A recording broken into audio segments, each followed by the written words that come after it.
আজ বানাচ্ছি খাঁটি বাঙালিয়ানা আর রাজকীয় সাথে ভরপুর ডাব চিংড়ি। দেখতে যতটা আকর্ষণীয়, খেতে কিন্তু তার থেকে শতগুণ বেশি সুন্দর। প্রথমে একটা বাটিতে চিংড়ি মাছ নিয়ে তাতে পরিমাণ মতন লবণ আর হলুদ গুঁড়ো দিয়ে খুব ভালো করে মাখিয়ে নিতে হবে।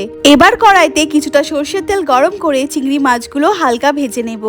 এবার একটা ডাব নিয়ে ভেতরের জলটা একটা বাটিতে আলাদা করে রাখবো, আর আধখানা করে ভেতরে যে অংশটা আছে সেটা ছুরি দিয়ে সাবধানে বের করে নেব।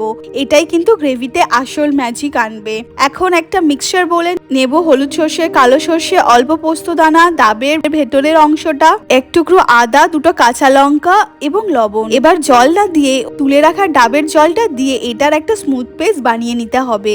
একটা বড় বাটিতে এই মশলার পেস্টটা ঢেলে এতে দেবো সামান্য হলুদ গুঁড়ো, লঙ্কার গুঁড়ো, লবণ, অল্প চিনি, নারকেলের দুধ, নারকেলের মালাই, সবকিছু খুব ভালো করে মিশিয়ে নিয়ে এর মধ্যে ভেজে রাখা চিংড়ি মাছগুলো দিয়ে দেবো। সাথে দেবো কয়েকটা ছেঁড়া কাঁচা লঙ্কা আর খাঁটি সর্ষের তেল।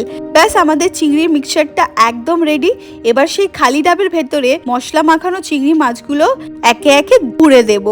আর দেবো একটু নারকেলের মালাই, নারকেল কুচি আর 1 চামচ কাঁচা সর্ষের তেল, যা দুর্দান্ত একটা ঝাঁঝালো গন্ধ আনবে। এবার ডাবের কেটে রাখা মুখের অংশটা দিয়ে ঢাকনা বন্ধ করে দেব। তারপর সরাসরি গ্যাসের বার্নারের উপর মাঝারি আছে ডাবটাকে বসিয়ে দেব। ব্যাস, তৈরি আমাদের গরম গরম ধোয়া ওঠা জিভে জল আনা ডাব চিংড়ি। গরম ভাতের সাথে এই রেসিপিটা স্বর্গ।